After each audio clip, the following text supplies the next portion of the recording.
the greatest lie ever sold? That selling is about persuasion, that it's about charisma, scripts, or closing deals.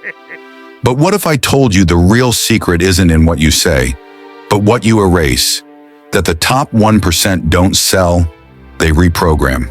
And today I'll show you how to hack the human brain to make people beg to buy from you. But fair warning, this isn't marketing. This is mind control. Let's burn the rule book. You've been brainwashed, taught to shout louder, hustle harder, and always be closing. But here's the ugly truth. The harder you sell, the poorer you get. Why? Because desperation is a stench no one can ignore. You're not a salesman. You're a beggar. People don't hate salesmen. They hate feeling targeted, like prey. And right now, you're just another hunter in a jungle of noise. But what if you could disappear and let your buyers hunt you? Here's your challenge. Become the antithesis of selling. The human brain is wired to crave what's scarce, respect what's silent, and trust what's unspoken. The 1% don't pitch. They curate scarcity. They don't explain. They imply. Ever heard of the Ben Franklin effect? The 1% know. People hate you until they do a favor for you. Instead of pitching, ask for tiny favors. Can I get your advice? What's your biggest struggle? Suddenly, they're invested. They'll beg to buy just to justify their own effort. That's psychological warfare. Forget pain points. Your job isn't to solve problems, it's to reframe identities. Nike doesn't sell shoes, it sells athlete. Apple doesn't sell phones, it sells rebel. You're not selling a product, you're selling a new version of your buyer. And that's where the game changes. Here's a forbidden tactic: semantic priming. Drop words like exclusive, legacy, or untouchable before you mention your product. Their subconscious will tie your offer to those ideas. Apple didn't say buy a phone, they said think different. And suddenly, rebels lined up to prove they were rebels. The plot twist? The most powerful sales happen in silence. The 1% use 3 psychological landmines. 1. Pattern interrupts. Hijack attention by doing the opposite of expectations. Example, a luxury car ad showing a CEO meditating, not driving. 2. Identity anchors. Tie your product to their core self. Example, this isn't a course, it's what geniuses do at 5 a.m. 3. Unspoken proof. Let others brag for you.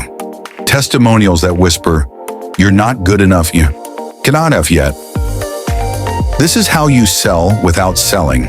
Become a mirror. Show them their future self, confident, respected, untouchable, and let them close the gap. This isn't persuasion, it's psychological judo. Use their own fears, egos, and desires to pull them in.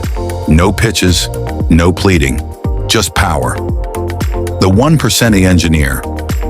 Choices. Ever seen a $10,000 watch next to a $50,000 watch? The $10,000 one isn't for selling, it's a decoy to make the $50,000 one seem reasonable.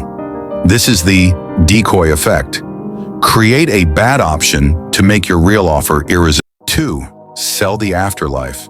Paint the future so vivid they itch for it. Example, imagine clients chasing you, begging to pay double. 3. Gatekeep the solution. Become the bridge they must earn. Example, this isn't for everyone. Is it for you? Let's get raw. If you keep selling like a peasant, you'll die like one. Broke, forgotten, irrelevant. But if you master the black box, you'll trade scarcity for legacy. The 1% don't close deals. They close cultures. And culture is the only currency that outlives you. Want to hack urgency? Use endowed progress. Tell buyers they're already 90% approved, or you've been pre-selected. Stanford proved people work harder to finish what they think they've almost earned. It's not a sale, it's a finish line you designed. Here's the dirty truth. Raise your price and demand rise. The Veblen effect. Luxury brands lose sales if they're too cheap. Why? People buy expensive things to signal they can. So if your product isn't selling, maybe it's not expensive enough. One final secret. The forbidden tool the 1% use to paralyze resistance. It's not a script, not a tactic. It's a biological hack buried in every human's DNA. Stick around. In 60 seconds, I'll show you how to weaponize it. The forbidden tool? Neuroplasticity. The brain rewires itself around repetition. So here's the final secret. Repeat a phrase 3 times in a conversation, and it becomes their idea. This feels like the right move, doesn't it? Say it once, they'll doubt. Say it thrice, they'll swear. They thought, you have 2 choices. Keep screaming into the void or become the void. The choice is yours.